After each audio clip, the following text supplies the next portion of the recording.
Bom dia! Dando prosseguimento então ao nosso conhecimento bioquímico, nós já vimos o metabolismo dos carboidratos, já vimos como funcionam, como são estruturadas as macromoléculas, o importante papel das proteínas nos processos de síntese e degradação dos carboidratos. E hoje nós vamos aprender como nós produzimos as nossas gordurinhas. Nós vimos que os lipídios são fontes interessantíssimas de energia e são armazenados. Então a gente vai descobrir por que as pessoas engordam, qual é a melhor estratégia para emagrecer e, devido ao fato de que a obesidade e o diabetes estão amplamente difundidos em todo o planeta, é imprescindível que você, na disciplina de bioquímica, saiba como isso funciona, quais reações estão envolvidas no processo, para poder intervir positivamente na saúde dos nossos pacientes. Os lipídios desempenham um importante papel, uma variedade de funções celulares. Eles são a principal forma de armazenamento de energia na maioria dos organismos e os principais constituintes das membranas celulares. Vimos isso lá no começo da disciplina, Os lipídios são a gasolina de avião do coração. Boa parte, a maioria da energia produzida no músculo cardíaco vem dos lipídios. E nós veremos por quê. Lipídios especializados atuam como pigmentos. O retinol, o caroteno, isso em plantas. E depois, esses pigmentos na nossa alimentação são interessantes porque têm atividade antioxidante, por exemplo.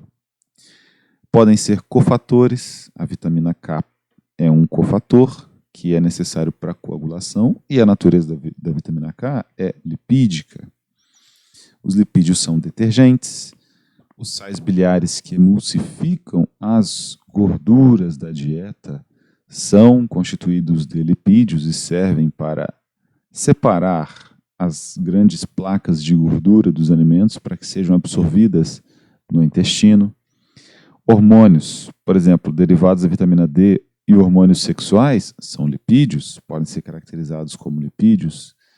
Mensageiros extracelulares e intracelulares. Os eicosanoides são precursores das prostaglandinas, que causam um aumento da sensibilidade à dor.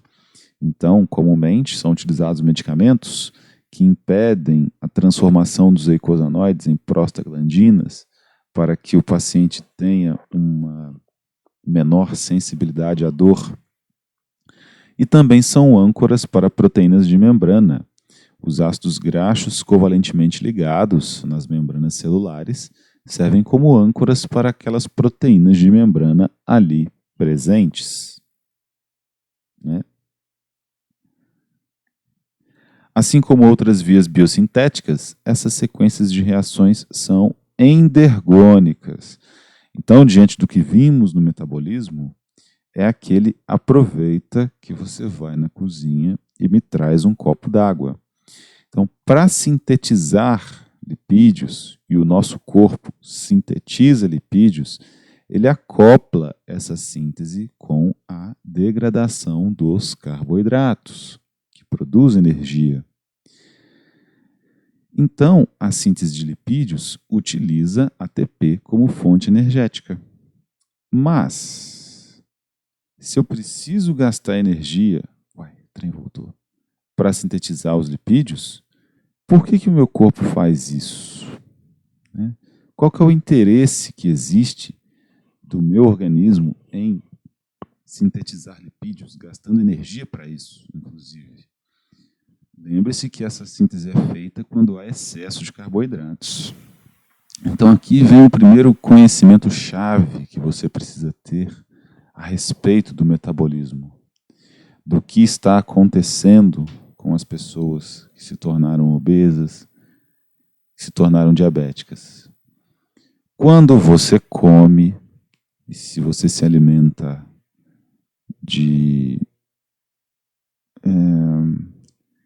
compostos que são essencialmente carboidratos, né? Que tem um alto teor calórico, o Big Mac, a pizza. Se você come muito isso, esse tipo de alimentação vai fazer com que muita glicose seja absorvida. Então a sua glicemia aumenta. Em resposta à alimentação e a essa glicemia, nós já vimos que o pâncreas produz insulina, libera bastante insulina, para que o seu organismo dê conta de absorver essa glicemia, né? Então, quando você está alimentado, é isso que está acontecendo.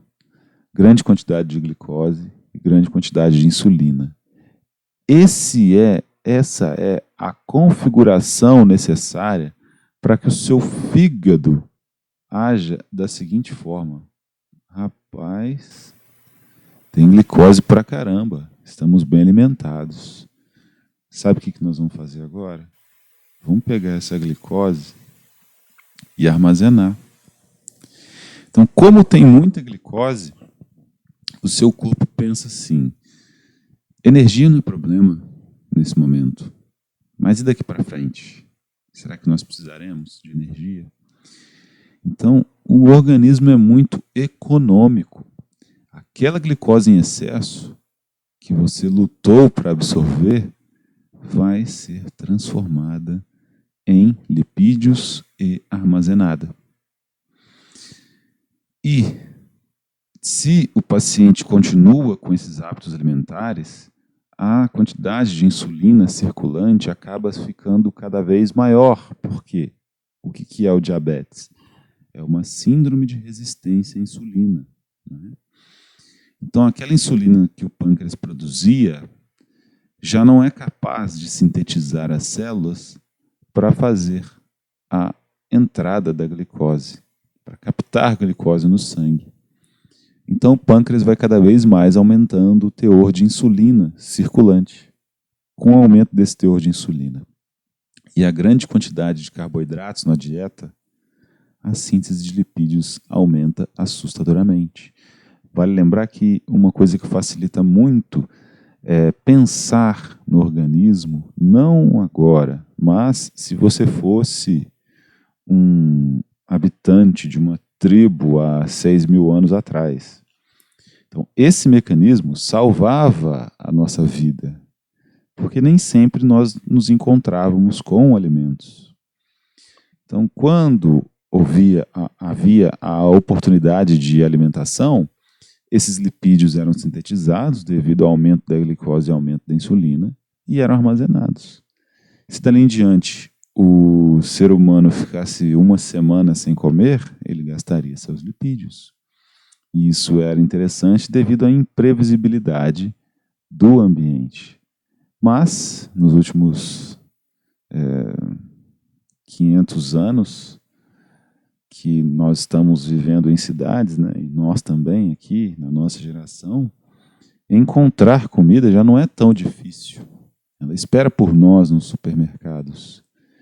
E é muito fácil ficar viciado em carboidratos. Nós gostamos dos carboidratos porque eles eram a melhor fonte energética daquela época. E aí é fácil, né, se tornar um adepto aí dessas comidas altamente calóricas. Trazendo, infelizmente, esse efeito colateral que é a biossíntese dos lipídios e a obesidade. Tá?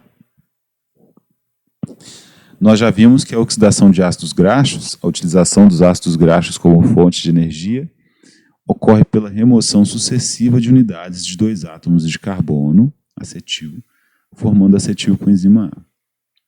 Os bioquímicos então pensaram que a biossíntese dos ácidos graxos poderia ocorrer pela simples inversão dos mesmos passos enzimáticos. No entanto, como eles vieram a descobrir, a biossíntese e a degradação dos ácidos graxos ocorrem por meio de diferentes vias, São catalisadas por diferentes grupos de enzimas e localizam-se em compartimentos distintos na célula. Isso eu vou perguntar na prova. A degradação dos lipídios, dos ácidos graxos, das gorduras, né, ocorre nas mitocôndrias, no interior das mitocôndrias. E a biossíntese de lipídios acontece no citoplasma celular, tá? Além disso, a biossíntese requer a participação de um intermediário de 3 carbonos, que é a malonil-coenzima A, que não está envolvida na degradação dos ácidos graxos. Então, quando os ácidos graxos são degradados no interior da mitocôndria, para cada 2 átomos de carbono presentes nos ácidos graxos, é produzida a succinilcoenzima A. A succinilcoenzima A não está envolvida no processo inverso, que é a síntese de ácidos graxos. Quem está envolvida na síntese é a malonilcoenzima A. Aqui eu trouxe alguns aspectos visuais, né? Mas não precisam guardar isso aqui, tá? A síntese da malonilcoenzima A aqui do lado é um complexo enzimático capaz de sintetizar a malonilcoenzima A partir de um acetilcoenzima A, tá? E outro acetil é conectado na acetilcoenzima A, tornando-se então a malonilcoenzima A, que é essa molécula aqui. E não pensem que é uma molécula pequena, porque a porção coenzima A é justamente essa porção aqui, ó. Aqui eu coloco uma acetilcoenzima A para que vocês tenham uma noção melhor, né, do que está acontecendo. É uma estrutura bem grande. Então, lá no citoplasma, quando o malonilcoenzima A é sintetizado, é que ele dará origem aos lipídios. Então, beleza. Você foi num rodízio de pizza e comeu 10 pedaços. O que está acontecendo com Coca-Cola? Aumenta a glicose. Demais. Aumenta a insulina mais ainda. Seu fígado vai pegar tudo. Todo aquele acetilcoenzima A proveniente da glicólise e vai sintetizar a malonilcoenzima A. E a partir daqui, meus caros, toda a acetilcoenzima A que é produzida a partir daquela glicólise vai se tornando mais 2 carbonos aqui. E isso aqui, daqui a pouco, vira um ácido graxo. Tá? Esse ácido graxo, posteriormente, vai ser polimerizado com outros 3, formando triacilglicerol. Mas isso só depois que ele chega lá no tecido adiposo. E vira uma forma de armazenamento energético. E é ele que está aí nas nossas barriguinhas. Aqui, uma forma mais detalhada desse processo de síntese. Então, quando conecta uma outra molécula de acetil, ele acaba virando um CO2. O CO2 é um ótimo grupo abandonador. Chega outra acetilcoenzima A na síntese, esse CO2 sai, abandona a molécula e o outro grupo acetil é colocado aqui. E assim sucessivamente. Vai precisar de um NADPH mais H para reduzir essa dupla ligação, né? Então de dupla O vira um OH. E assim por diante. Depois perde água. Sabe como é que o camelo atravessa o deserto? Toda vez que ele degrada seus lipídios, ele libera água. Então, é mais ou menos assim que ele consegue cruzar aquilo. Tá? Como os lipídios são absorvidos, então? Né? Vamos no passo a passo. Os lipídios, ou triacilgliceróis, eles vêm, são absorvidos quando você está comendo aquela pizza para o trato gastrointestinal. Quando o desenho fica assim, nessas ondulações aqui, é porque isso aqui é o intestino, tá? Já é o intestino. Então, o que acontece? Devido à baixa solubilidade dos substratos, ocorre digestão limitada desses lipídios na língua. Então, existe uma lipase lingual, que degrada os lipídios na língua. Só que os lipídios na língua, eles não foram tratados pela bile, pelos sais biliares. Então as gorduras ali não estão tão disponíveis para serem quebradas. No estômago também existe uma lipase gástrica, né? Mas depois que o alimento passa pela boca, pelo estômago e entra no intestino, é que a coisa realmente começa. No intestino, os ácidos graxos são emulsificados pelos sais biliares. Então, depois que o alimento acaba de sair do estômago, ocorre a inoculação dos sais biliares, que vão separar essas gorduras, deixando-as disponíveis para as lipases pancreáticas. E é por meio das lipases pancreáticas que os triacilgliceróis são quebrados, então, em 2-monoacilglicerol mais 3 ácidos graxos. Que o triacilglicerol, ele tem 3 ácidos graxos conectados numa molécula de glicerol. Quando as lipases atuam, eles são quebrados. O enterócito, que é a nossa célula intestinal, absorve tanto os ácidos graxos quanto o 2-monoacilglicerol. E dentro do enterócito, eles são ressintetizados a triacilglicerol. Eles são transformados novamente em triacilglicerol. O enterócito produz, então, uma associação entre triacilgliceróis e proteínas, que a gente chama de quilomicrons. Por que os quilomicrons têm que ser produzidos? Já pensou esses triacilgliceróis entrando na sua corrente sanguínea? Vocês se lembram que água e óleo não se misturam lá das primeiras aulas?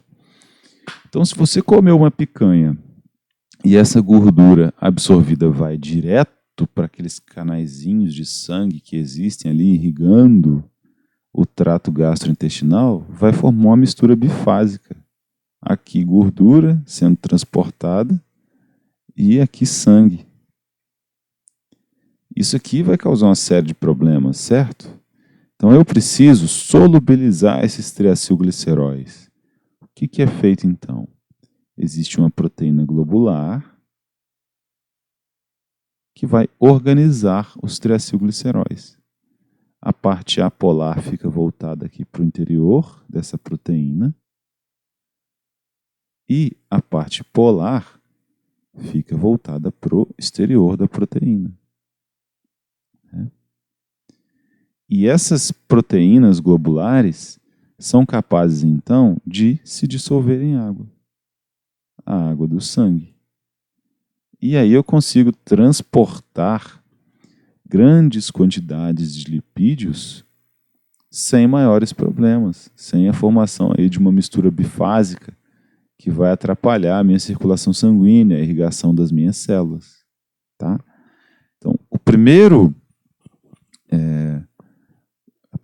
lipoproteína produzida a partir da absorção dos lipídios da dieta são os quilomicrons. Mas lembre-se, você também sintetiza lipídios. De onde que vêm os lipídios sintetizados, né? Então nós vimos aqui os lipídios absorvidos na dieta. Então você acabou de comer uma picanha, aquela gordura da picanha se tornará esse triacilglicerol. O mecanismo que eu estava explicando para vocês antes de quando você vai no rodízio de pizza, come bastante pizza, você vai ter bastante glicose no sangue e, consequentemente, seu pâncreas vai produzir bastante insulina. É nessa hora que o seu corpo fala assim, rapaz, vamos armazenar esse trem, porque se a gente precisar de energia no futuro, já tem ali, não precisa correr atrás mais. A glicose em excesso, lá no seu fígado, vai ser transformada em triacilgliceróis. E aqui eu não vou entrar no mérito de como é que isso ocorre quimicamente, porque nós não somos um curso de graduação em bioquímica, nem em farmácia. Mas guarde essa informação. A partir da glicose, lipídios são sintetizados como forma de armazenamento. Então, quando essa glicose em excesso se torna triacilgliceróis, a lipoproteína produzida aqui no fígado é diferente, ela é chamada de VLDL. Tá? Então, quando os lipídios são absorvidos no trato gastrointestinal, quilomicrons. Quando eles são sintetizados internamente, VLDL. VLDL é Very Low Density Lipoprotein, lipoproteína de muito baixa densidade. Tá? Beleza. Os quilomicrons, então, entram na linfa, depois vão para o sangue, e VLDL já está no sangue. Como é que esses lipídios são, então, degradados? Né? Eles vão ficar circulando ali como para sempre? Não. Em todos os capilares do seu corpo existe uma proteína chamada LPL. LPL é lipoproteína lipase. O que ela faz? A lipoproteína lipase, ao se deparar aí com quilomicrons e com VLDL, ela quebra essa estrutura e retira daqui de dentro alguns lipídios. Esses lipídios, eles não são apolares, como nós vimos lá no começo da disciplina? Ah, pessoas são apolares. Então, não tem um monte de célula aqui? A LPL faz com que esses lipídios sejam quebrados e sejam absorvidos pelas células. Se for um músculo, esses lipídios entram e são armazenados nas células musculares. Se for o tecido adiposo, esses lipídios são armazenados lá no tecido adiposo. Ah, mas a gente armazena glicogênio no músculo e armazena gordura também? Sim. Um ótimo exemplo de armazenamento de gordura no músculo é a picanha. Novamente, a picanha é tão saborosa quanto mais marmoreio. O que é o marmoreio da picanha? É o acúmulo de gordura naquele músculo. E aí ela fica mais suculenta, ela fica mais hidratada, sei lá. Reúne características organolépticas mais interessantes. Então, nos nossos músculos também tem gordura. E a gente consome muita gordura para produzir energia, principalmente no coração, como havia comentado anteriormente. Dentro de uma mesma massa de lipídios e de glicogênio, no interior das células musculares, os lipídios têm 10 vezes mais energia. Né? Só que para consumir a energia dos lipídios, não pode ser um exercício vigoroso. Demora para produzir energia dos lipídios. Por que a pessoa tem grandes dificuldades em emagrecer? Pense nesse triacilglicerol aqui no tecido adiposo. Quando ele é liberado, para você perder essa gordura, o triacilglicerol tem que ser quebrado em 2-monacilglicerol e ácido graxo. Aí, quando ele volta para o sangue, ele não vai voltar numa lipoproteína, ele vai voltar como ácido graxo livre. Esse ácido graxo livre vai se ligar a uma proteína muito famosa, que nós já ouvimos falar dela várias vezes aqui, que está em maior concentração no sangue, que é a albumina, e ser distribuído no corpo. E isso tem que ocorrer lentamente, senão acontece o quê? Isso aqui que eu mostrei para vocês. Então, toda necessidade energética que é lenta, gradual, ela consome os lipídios. Porque, a princípio, eu tenho que consumir também, primeiramente, a fonte de energia que é disponível de forma mais rápida para a célula, que são os carboidratos. Então tá beleza. Eu, por exemplo, acordei agora, ainda não tomei café. Essa é a hora ideal para fazer uma caminhada. Por quê? Eu jantei ontem, dormi, meu corpo gastou energia para manter as suas funções. Eu já gastei boa parte do meu glicogênio, tem metade do meu glicogênio sobrando. Então, se eu fizer uma caminhada daqui até Vargem Grande, 18 quilômetros, por exemplo, poxa, quando eu chegar lá, eu estarei gastando muitos lipídios, porque o glicogênio já vai ter ido embora ali no 3º quilômetro, talvez, 4º quilômetro, né? Se eu não comer nada. Então esse é o segredo para emagrecer também os nossos pacientes, tá? E é importante que a gente saiba disso, porque esse tipo de doença está muito prevalente na nossa população. E eu deixei tudo isso aqui muito bem explicadinho para vocês. Fiquem tranquilos ao longo aqui da aula, tá? Ó, os triacilgliceróis, os principais lipídios da dieta, são digeridos no lúmen do intestino. Os produtos digestivos iniciais, ácidos graxos livres e 2-monacilglicerol, são esses dois aqui, ó. E eles estão na legenda aqui também, tá? Ó. TG triacilglicerol, 2-MG 2-monoacilglicerol, FA ácido graxo. Tá? São convertidos em triacilgliceróis nas células epiteliais intestinais, empacotados em lipoproteínas, conhecidas como quilomicrons. Assim eles podem entrar de forma segura na circulação, sem causar aquela mistura bifásica. E secretados na linfa. Da linfa passam para o sangue. Enfim, os quilomicros entram no sangue, servindo como uma das suas principais lipoproteínas. Né? Não adianta tomar Orlistat e continuar comendo doce. Aquela sobremesa depois do almoço vira gordura. Então, se você for comer um pão com manteiga, o problema não é a manteiga, o problema é o pão. Por quê? O lipídio absorvido na alimentação se torna quilomicrons, mas a glicose em excesso se torna VLDL.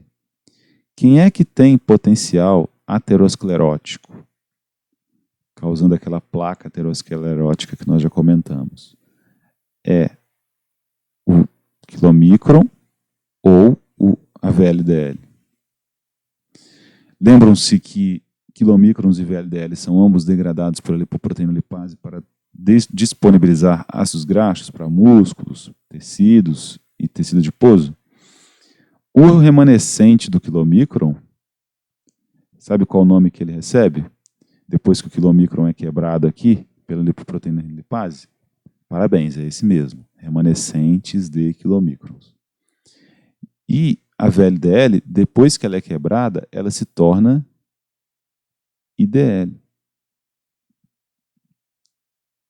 IDL pode continuar circulando, pode ir para o fígado e voltar para o corpo, para a circulação, mas a IDL, depois de degradada, se torna LDL.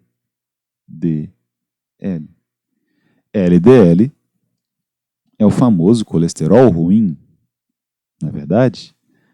Por que a LDL é o colesterol ruim? Porque na LDL tem uma quantidade bem grande de colesterol. E a LDL é que é a responsável por entregar o colesterol para as células. Tá? As células precisam de colesterol, bastante colesterol. Porque para sintetizar uma célula nova, é necessário fazer mais membrana plasmática. E o colesterol está na membrana plasmática. As células das gônadas produzem os nossos hormônios sexuais masculino e feminino. Então precisa do colesterol também, né? E quem que é o bonzinho da história, né? O HDL. Qual que é o papel do HDL no corpo? O HDL pega o colesterol que está armazenado no corpo, e isso aqui são asas, tá?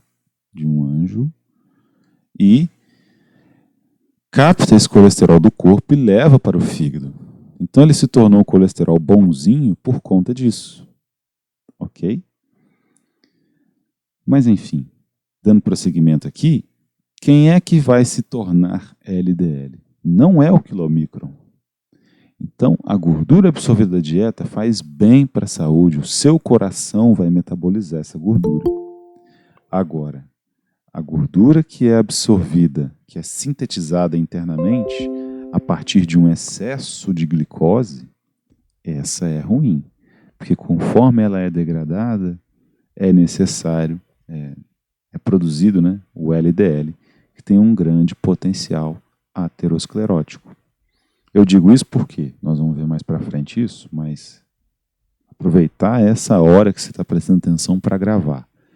Existem doenças genéticas em que o indivíduo não consegue metabolizar os quilomicrons. Então, quilomicrons estão em grande quantidade no sangue. A gente chama isso de hiperquilomicroinemia. Os pacientes que têm defeitos genéticos que aumentam o teor de quilomicrons no sangue não têm problemas ateroscleróticos, não têm problemas do coração. Tá? Então, o aumento de quilomicrons, o aumento de ingestão de gorduras, não altera esse padrão. Já o aumento da ingestão de carboidratos aumenta a glicemia, aumenta a insulina e, nesse sistema, você adquiriu a condição chave para que triglicérides sejam sintetizados a partir da glicose. E aí, VLDL, e aí, IDL, e aí, LDL, colesterol alto, risco de aterosclerose, tá? Nós veremos isso também, está bem explicado aqui para vocês nas aulas. Então, se você toma o Orlistat impede a absorção de gordura aqui no trato gastrointestinal. Mas, se você continuar comendo doce, você vai produzir lipídios para repor o que você não perdeu, o que você não adquiriu aqui no trato gastrointestinal. Então, não adianta nada. O indivíduo que precisa emagrecer vai tomar os medicamentos e não muda os hábitos alimentares. Essa síntese de triacilgliceróis a partir da glicose, a gente chama de lipogênese, ocorre estimulada pela insulina, como já comentamos, a fim de armazenar a energia para eventos futuros. Seu corpo ainda está tentando sobreviver lá na era em que nós éramos caçadores e coletores. Então é por isso que ele lança a mão desses mecanismos, tá? O fígado sintetiza esses triacilgliceróis e os empacota em VLDL, que são transportados pelo sangue para distribuir os ácidos graxos em todo o corpo. Os triacilgliceróis de quilomicrons e VLDL são transformados pela lipoproteína lipase, uma enzima encontrada ligada às células endoteliais dos capilares. Os ácidos graxos que são liberados são captados pelos músculos, como mostrei aqui, e por muitos outros tecidos, oxidados a CO2 e água para produzir energia. Após uma refeição, esses ácidos graxos são captados pelo tecido adiposo e armazenados como triacilgliceróis. Então, se você tinha muita glicose em excesso, muita VLDL foi produzida, muitos ácidos graxos foram captados pelo tecido adiposo. Faz sentido? O problema da LDL. Né? Quando a VLDL é produzida e vai sendo degradada, LDL estará presente em grande quantidade. E qual que é o papel da LDL? Vocês se lembram daquela proteína circular presente no sangue, uma proteína globular, né? A proteína que tem maior concentração no sangue, agora você já sabe, é a albumina, né? A albumina sofre pinocitose. É ela que vai entregar os aminoácidos para todas as suas células, para que sejam sintetizadas novas proteínas, para que esses aminoácidos possam ser utilizados na gluconeogênese. Né? E o LDL também passa pelo mesmo processo. É ele que entrega o colesterol para as células, mas ele não entra de uma vezada só. Tem um receptor de LDL na membrana, o LDL se liga a esse receptor, sofre aqui então a endocitose. Quando ele está dentro do endossoma, ele é digerido. O lisossomo vem aqui, coloca as enzimas aqui e ele é digerido no estômago da célula, liberando aí então o colesterol para que seja utilizado lá na membrana plasmática. Depois essa vesícula se funde com a membrana e esse colesterol passa a ficar na membrana. Ou esse colesterol vai ser utilizado para a síntese de hormônios e outros produtos que derivam do colesterol. Tá? E aqui que está o problema também. Porque se você pega aqui, por exemplo, um capilar, né, uma artéria, esse colesterol está passando aqui para entrar nessas células epiteliais. O LDL está entrando nessas células. Só que e se tiver muito LDL? Poxa, entrou bastante LDL aqui nessa célula. A polar dissolve no polar? Não. Então pode existir uma tendência de acúmulo de LDL em alguma região do corpo. Tá? Quando esse LDL se acumula, ele estimula que mais LDL circulante que esteja passando aqui se pregue a ele, se conecte a ele. Porque a polar dissolve a polar, aquele princípio lá das primeiras aulas da bioquímica. E aí, com o tempo, o que passa a existir aqui? Uma placa aterosclerótica. Então, isso está, de certa forma, obstruindo a passagem de sangue. Então, se eu tenho essas placas, vocês já viram casos, infelizmente, né, fatais, de jogadores de futebol que infartam, ou de pessoas que estão fazendo um exercício físico e infartam? É porque rompe a placa aterosclerótica. Aqui, quando o nosso sistema imune vê esse rompimento, ele fala, poxa, isso não era para estar aqui, porque vira um aglomerado, né, de lipídios que não era para estar ali, ele tem que dar conta disso. Juntam-se essas células do sistema imune para fagocitar esse lixo que está aqui acumulado, né, que tem que ser degradado, e isso causa uma reação inflamatória que acaba por coagular aqui, causar uma coagulação, um trombo, impedindo a passagem de sangue. E se essa artéria estiver irrigando o coração, o que acontece? Infarto agudo do miocárdio. Né? Então esse que é o problema. E esse que é o problema da LDL. E aí, você vai caminhando aí, passo a passo, né? Um passo para trás toda vez, você chega no fato de que não é interessante comer carboidratos em excesso. Então, o nosso paciente, muitas vezes, ele come arroz, feijão, macarrão e batata frita.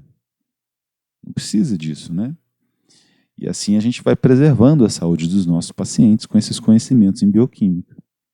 E lá na farmacologia depois, como esse tipo de situação é muito prevalente, nós estudaremos também os fármacos que são utilizados, né, para resolver essas questões, né, auxiliar o indivíduo a resolver essas questões. Aqui eu já expliquei para vocês, só está escrito, né, para que vocês possam estudar depois. Até agora você já conheceu quilomicron, VLDL, né?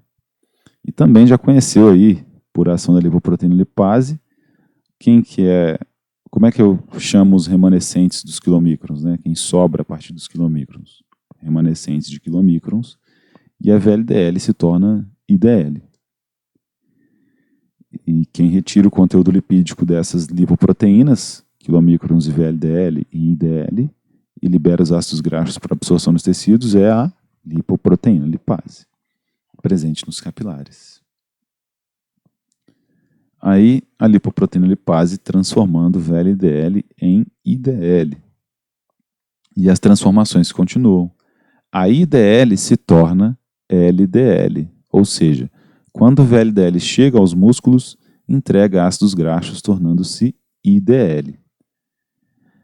Lipoproteína de densidade intermediária. Ela volta para o fígado converte IDL em LDL. Ou a IDL pode ser convertida também pela lipoproteína lipase em LDL. Tá? Os remanescentes de quilomicrons também serão capturados pelo fígado para serem redirecionados a alguma nova lipoproteína. E a HDL? Já expliquei para vocês. Ela transfere apoproteínas para os quilomicrons nascentes, e transporta colesterol dos tecidos para o fígado. Por isso que ela virou colesterol bom. Que ela tira o colesterol que poderia estar acumulado nas artérias e leva para o fígado. Quando ele chega no fígado, esse colesterol pode virar um sal biliar, por exemplo. Esse colesterol será utilizado para a produção de sais biliares. Então, coloquei todas as lipoproteínas aqui para vocês e suas funções, né? Quilomicrons, VLDL, IDL, LDL e HDL. Então agora fica mais fácil, né, ter uma noção maior do que está acontecendo. Os sais biliares também já expliquei a função deles para vocês. E a lipase pancreática é quem transforma lá o triacilglicerol da dieta em 2-monoacilglicerol mais 3 ácidos graxos. E aqui é interessante porque eu tenho a chance de explicar para vocês qual é o mecanismo de ação daquele eno, ou estomazil, né? Você com certeza já viu essa propaganda, já utilizou, né? Por quê? Por que que aquele medicamento é utilizado para melhorar a digestão? Então, quando você come, o pH estomacal é muito ácido, é um pH 2. Depois que esse alimento sai do estômago, ele tem que ir para o intestino.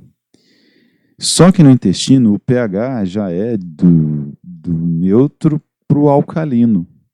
Então, eu tenho que aumentar esse pH. Quem que é o responsável por aumentar esse pH? É o pâncreas. Ele injeta as enzimas digestivas pancreáticas, né, as lipases pancreáticas, as proteinases pancreáticas e bicarbonato, que vai pegar esse pH 2, jogar esse pH para 7, que é o pH ótimo de atuação dessas enzimas digestivas, lipases e proteases. Então, se você não teve condições pancreáticas de aumentar aquele pH, por exemplo, você não está acostumado a comer muito, aí come muito, aí passa mal, por quê? Porque o seu pâncreas não produz bicarbonato suficiente para aumentar um pH para 2, de 2 para 7, daquele tanto de comida. E aí você fica se sentindo mal, pesado. Não digeriu, não está fazendo a digestão. Toma então um estomazil, a dor sumiu, né? Porque esse bicarbonato presente no estomazil vai lá nesse bolo que está ali parado no intestino e aumenta o pH desses alimentos que estão ali, né, o quilo, para 7. Aí as lipases pancreáticas e proteases pancreáticas podem atuar em pH ótimo e digerir o alimento, né? Não fosse isso, ele ficaria ali parado por muito tempo até dar conta de aumentar o pH. Tá?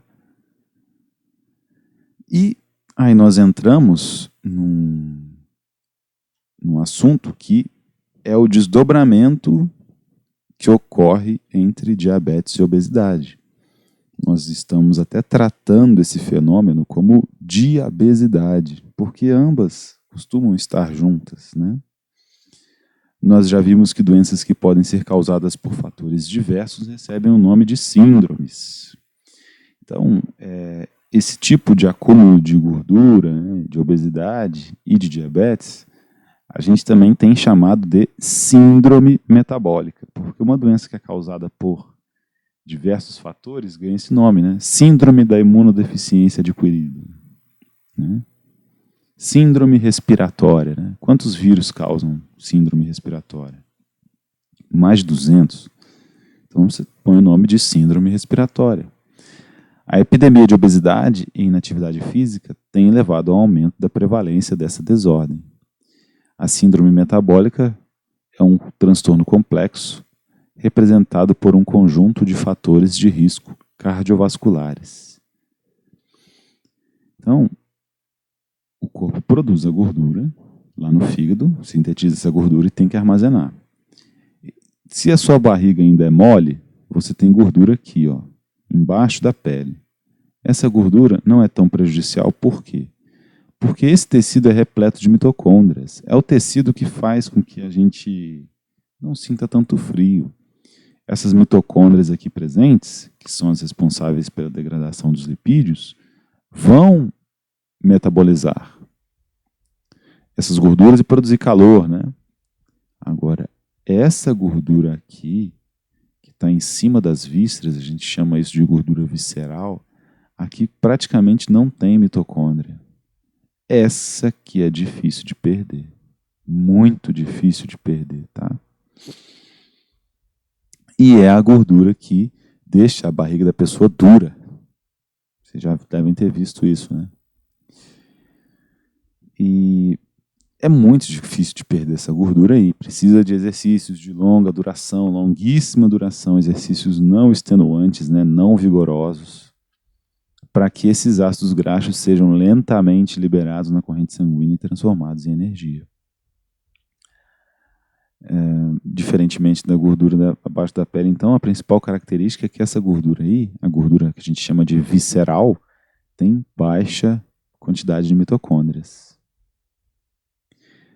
Essa gordura visceral, para ser queimada, vai precisar ser carregada de pouquinho em pouquinho até os músculos para ser consumida. E aí o que acontece? O mecanismo de ação que nós já discutimos bastante. O seu organismo é extremamente avarento para acumular gordura no tecido adiposo e muito econômico no gasto dela. A gordura visceral está acumulada na forma de triacilgliceróis. Esses triacilgliceróis serão convertidos em ácidos graxos pela célula adiposa, liberados na corrente sanguínea e carregados pela albumina até os músculos, onde podem ser armazenados ou consumidos. Só que quando que esses triacilgliceróis desse tecido adiposo visceral ou do subcutâneo aí, quando que esses triacilgliceróis serão transformados em ácidos graxos liberados no sangue? Quando a insulina estiver baixa. Tá? Então, quando eu tenho uma baixa quantidade de insulina, isso indica para o meu corpo que, poxa, não estamos nos alimentando nesse momento, então é necessário pegar o meu triacilglicerol armazenado no tecido adiposo. Primeiramente, né, a insulina baixa aumenta relativamente o glucagon. O glucagon e a baixa insulina vem aqui no adipócito, transforma ATP em AMP cíclico, que ativa uma proteína quinase A, que ativa as lipases do tecido adiposo. Não precisa decorar essa partezinha aqui não. Só saiba que baixa insulina, alto glucagon, as lipases do tecido adiposo serão ativadas. Então, o triacilglicerol que está lá será convertido em 3 ácidos graxos mais glicerol e liberados no sangue. Agora eu pergunto para vocês, meus amigos, o diabético tem baixa insulina? Não tem. Porque a insulina do diabético perdeu a capacidade de sensibilizar os receptores de glicose nas células, os transportadores de glicose nas células. E a glicemia fica alta por conta disso. O pâncreas, por sua vez, não sabe que isso está acontecendo. Ele vai e aumenta a produção de insulina.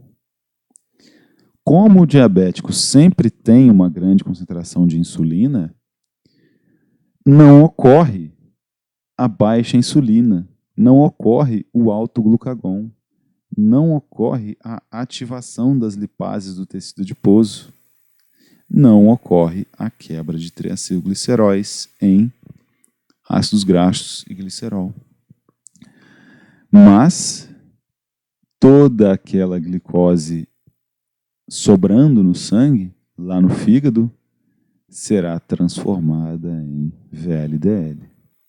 Ela não está entrando nos músculos, mas no fígado ela entra. Os transportadores de glicose do fígado não são sensíveis à insulina, né? Então eles capturam aquela glicose, transformam em triacilgliceróis mesmo, transformam em VLDL, VLDL vem aqui e joga mais lipídio aqui para dentro do adipócito.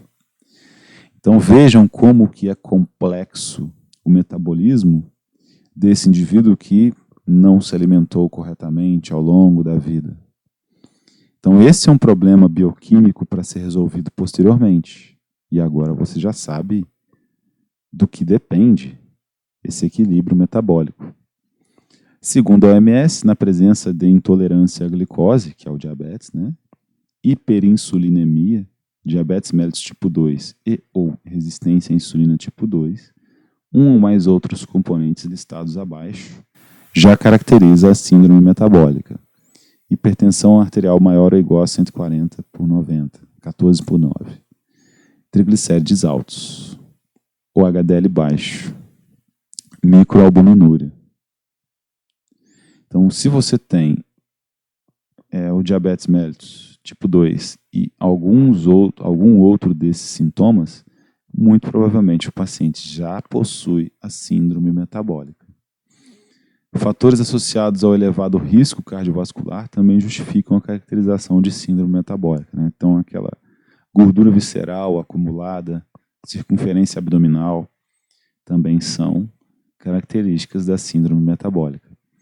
A gordura visceral e a resistência à insulina parecem estar no centro da fisiologia. É por isso que também é chamado de diabesidade.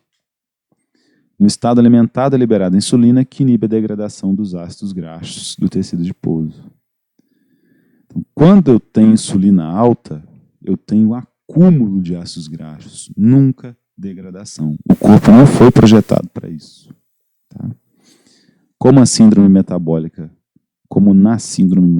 a resistência à insulina, ocorre maior liberação desses corpos cetônicos que circularão no sangue.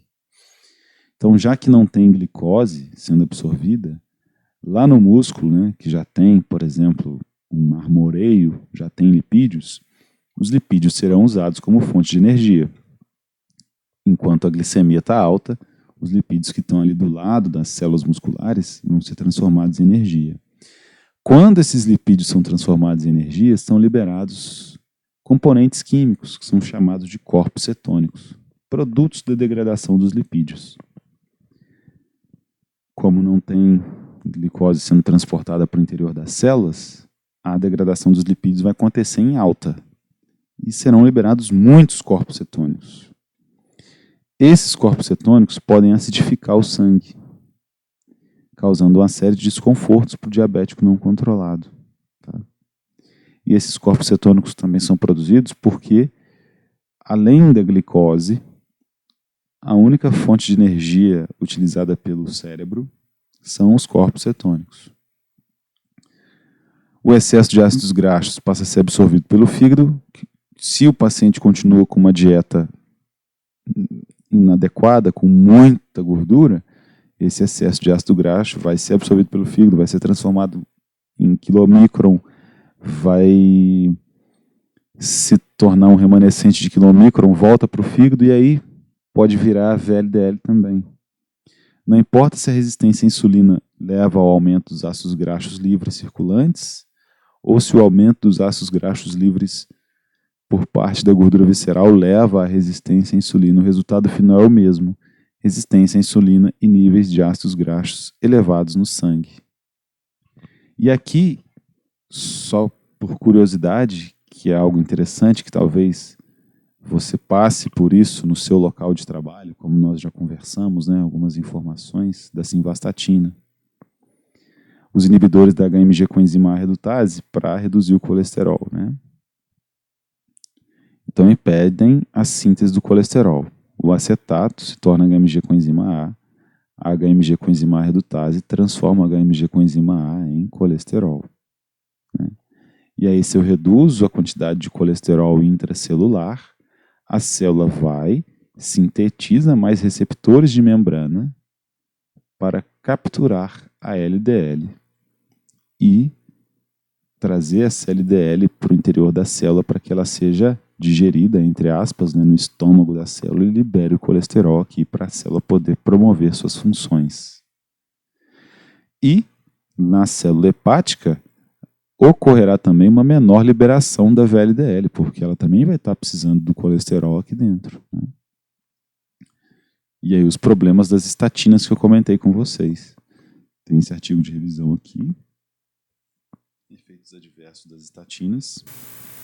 Entre eles aqui os efeitos mitocondriais e musculares, posteriormente.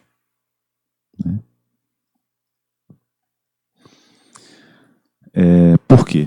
Porque se eu inibo a HMG coenzima A redutase, apesar dela estar participando da síntese do colesterol, né, como mostrei na figura anterior, ela também atua na síntese da coenzima Q. E vocês já viram a coenzima Q nas aulas anteriores. Quando eu inibo a HMG coenzima A redutase, então, eu não tenho nem colesterol nem coenzima Q. Qual que é o problema de não ter coenzima Q? A coenzima Q é isso aqui, ó. Deixa eu fazer em outra cor para ficar mais nítido. A coenzima Q é essa proteína aqui de membrana que é responsável por transportar os elétrons aqui do complexo 2 para o complexo 3 da cadeia de transporte de elétrons mitocondrial. Se eu não tenho coenzima Q aqui, sabe o que vai acontecer com esse elétron? Ele fica desemparelhado voando aqui dentro. Pode danificar o DNA mitocondrial e destruir essa mitocôndria. Sem mitocôndria eu tenho célula? Não. Qual célula que tem mais mitocôndria? Qual célula que precisa de mais energia? Não é o músculo? Então, a longo prazo, a falta da coenzima Q faz com que as mitocôndrias musculares sejam afetadas, reduzindo em quantidade. Se elas reduzem, as células musculares reduzem em quantidade, causando aquilo que a gente chama de sarcopenia, né? E é um mecanismo que é muito prevalente porque diversos pacientes utilizam essas estatinas por muito tempo. Em uma situação emergencial, é interessante utilizar as estatinas para controlar o LDL. Mas o que a gente mais vê é estatinas de uso contínuo, certo? E não é algo aconselhável devido aos efeitos adversos produzidos. A coenzima Q é excepcionalmente importante para o metabolismo energético. Dúvidas, sugestões, comentários, estou à disposição de vocês.